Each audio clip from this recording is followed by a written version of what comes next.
Les Algériens ont donc apporté un oui massif au projet de concorde civile, un véritable plébiscite pour la paix qui offre désormais au président Bouteflika une solide marge de manœuvre. Ce référendum devrait être suivi rapidement d'un certain nombre de mesures hautement symboliques, comme de nouvelles grâces pour les islamistes et puis dans la foulée, le projet d'une nouvelle constitution. L'Algérie, sans se réjouir trop vite, espère qu'une page est tournée, celle de la violence. Thierry Tuillier, Christian Autain.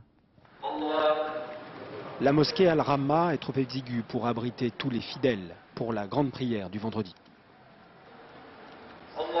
Depuis un an, les habitants de ce quartier du centre-ville d'Alger peuvent de nouveau prier dehors. Une pratique normalement interdite depuis la dissolution du FIS.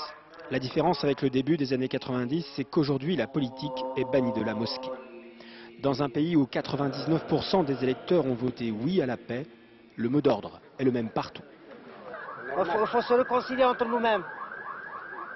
C'est notre grand espoir et c'est pour l'avenir de l'Algérie. Des tueurs qui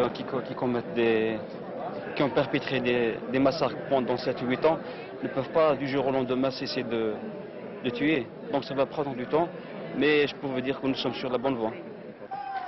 À Climat de France, la réconciliation n'est pas seulement un slogan. Les groupes armés ont beaucoup recruté parmi une jeunesse désœuvrée. Chômage, logement, mal-vivre, un concentré des maux de l'Algérie.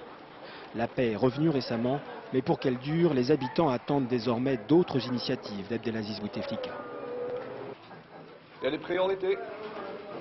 Le social, le chômage. Par sa volonté, par son amour de l'Algérie, elle a tous les moyens de faire vraiment beaucoup de choses.